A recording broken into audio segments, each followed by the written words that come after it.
Tasty food by Meenu बघणाऱ्या सर्व दर्शकांचं मी मीनाक्षी या चॅनलवर खूप खूप स्वागत करते। आणि उन्हाळा म्हटलं की जेवणाची चव वाढवणारी कैरी बाजारात येते आणि कैरी म्हटलं की तोंडाला पाणी सुटतं, हो की नाही?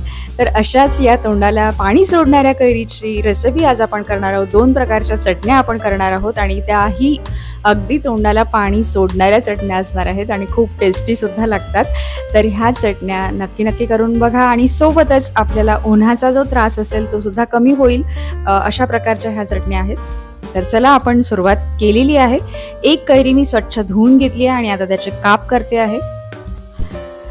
उन्हाळ्यात जेवताना आपण कैरीचा वेगवेगळ्या प्रकारे वापर करत असतो। कधी तिला तिखट मीठ टाकून खातो किंवा मीठ लावून खातो किंवा लुंजी बनवून खातो। अशा वेगवेगळ्या प्रकारात आपण कैरी खात असतो। पन्ह बनवून खातो किंवा आमरस त्याचा बनवतो। तर अशा वेगवेगळ्या पद्धतीने कैरीचा वापर हा आपल्या रोजच्या जेवणात उन्हाळ्यात होतोच। तर त्यातलाच एक प्रकार आता आपण चटणीचा करूया। तर इथे बघा कैरीचे काप मी घेतले आहेत कापून आणि छोट्या पॉटमध्ये मिक्सरच्या आपण टाकले आहे। थोडंसं कोथिंबीर टाकली आहे, 2 हिरव्या मिरच्या टाकायच्या आहेत आपल्याला आणि 5 ते 6 आपण लसूण पाकळ्या टाकतोय। कैरी सालासहित यासाठी घ्यायची आहे की तिची चव सुद्धा छान लागते आणि रंग सुद्धा छान येतो, हिरवा रंग छान व्यवस्थित चटणीचा येतो। आणि थोडंसं आपण आता टाकतोय ते म्हणजे जिरं आणि आता आपण बाकीच्या गोष्टी यात घालूया। 3 ते 4 मिरे टाकायचे, यामुळे सुद्धा चटणीला छान चव येते। आणि तुम्हाला जर का आवडत नसतील, मिऱ्याची टेस्ट आवडत नसेल तर ते तुम्ही स्किप सुद्धा करू शकता, टाकले नाही तरी हरकत नाही, पण एक छान चव मिऱ्यामुळे येते। आणि आता आपण यात घालणार आहोत ते म्हणजे चवीनुसार मीठ। आता मीठ कुठलं घालायचं, तर चटणी आहे आपली त्यामुळे आपण इथे जर काळं मीठ यात घातलं तर जास्त चवीला छान लागेल, त्यामुळे मी इथे काळं मीठचा वापर केलेला आहे। तुम्हाला वाटलं असेल किंवा तुमच्याकडे अवेलेबल नसेल तर साध्या मिठाचा सुद्धा वापर तुम्ही करू शकता। तर मीठ टाकून झाल्यावर आता आपण टाकणार आहोत यात चवीनुसार गूळ। तुम्हाला जेवढी आणि जितपत गोड पाहिजे तितका तुम्ही गूळ घालायचा याच्यात। तर तिखट आणि गुळाचं योग्य बॅलन्स असलेली ही चटणी करणार आहोत आपण। तर इथे अगदी थोडासा गुळ आपल्याला घालायचा आहे, चवीला उत्तम लागेल इतपत। तुम्हाला जर जास्त गोड चटणी आवडत असेल तर तुम्ही जास्त गोड घालू शकता आणि थोडं आंबट चव, थोडी गोड चव, थोडी तिखट चव असं संमिश्र चव आवडत असेल तर थोडं बॅलन्स म्हणजे कमी गूळ टाकला तरी चालेल। तर इथे चटणी मी वाटून घेतलेली आहे आणि गूळ घालतोय आपण त्यामुळे कुठलंही बाहेरून पाणी घालण्याची गरज नाही, आपोआप याला पाणी सुटतं आणि छान मस्त बारीक पेस्ट याची होते। आणि रंग देखील तुम्ही बघू शकता अतिशय छान आणि चवीलाही तितकीच छान ही चटणी लागते। तर आता आपण आपल्या चटणीच्या दुसऱ्या प्रकाराकडे वळूया।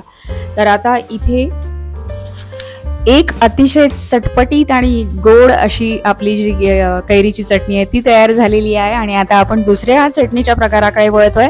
तर दुसऱ्या चटणीसाठी मी इथे कैरीचे काप टाकलेले आहे, 1 हिरवी मिरची घातलेली आहे। कैरीचे काप कमी प्रमाणात आहे त्यामुळे 1च हिरवी मिरची घालते। 5 ते 6 पुदिन्याची पानं घालतोय आपण आणि अगदी कवळी पानं आहेत म्हणून थोडेसे त्याच्यात दांड्या सुद्धा आहेत, चव यामुळे छान लागते। आणि गोडलिंबाची जी पानं आहेत ती सुद्धा अगदी कवळी आहे त्यामुळे ते सुद्धा मी थोडं दांड्यांसोबत टाकते, त्यामुळे सुद्धा एक छान चव आपल्या चटणीला येईल। आणि आता आपण यात घालणार आहोत ते म्हणजे अगदी थोडंसं कोथिंबीर। आता कोथिंबीर सुद्धा मी नेहमी चटणीमध्ये थोड्याशा दांड्यासहितच घालते त्यामुळे चव छान लागते। आणि ही जी चटणी आहे ही खूप छान लागते, ही सुद्धा चटणी। आणि गोड चटणी एक खाल्ली आहे, आता तिखट चटणी आपण करतोय आणि दोन्ही चटण्या चवीला खूप छान लागतात। आणि जसं की आपण मी पहिले सांगितलं तुम्हाला चटणी करतोय तर आपण काळ्या मिठाचा वापर केला तर आणखीन छान लागते आंबट याच्यात।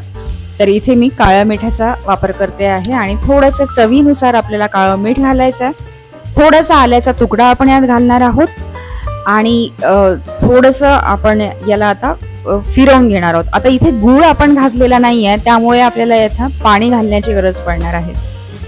तर इथे आपण थोडंसं जिरं घालून घेतोय आणि नंतर त्यात थोडंसं पाणी टाकून आपण ही जी कैरीची चटणी आहे ही वाटून घेणार आहोत आणि एकदम मस्त चवीला अशी ही सुद्धा चटणी आपली रेडी होणार आहे। तुम्हाला आणखीन पातळ हवी असेल तर तुम्ही थोडं पाणी जास्त घालू शकता आणि जर का तुम्हाला थोडं कमी कन्सिस्टन्सी घट्ट पाहिजे असेल तर तुम्ही ती घट्ट सुद्धा ठेवू शकता. तर दोन्ही चटण्या आपल्या रेडी झालेल्या आहेत आणि खूप जास्त चवीला छान लागतात.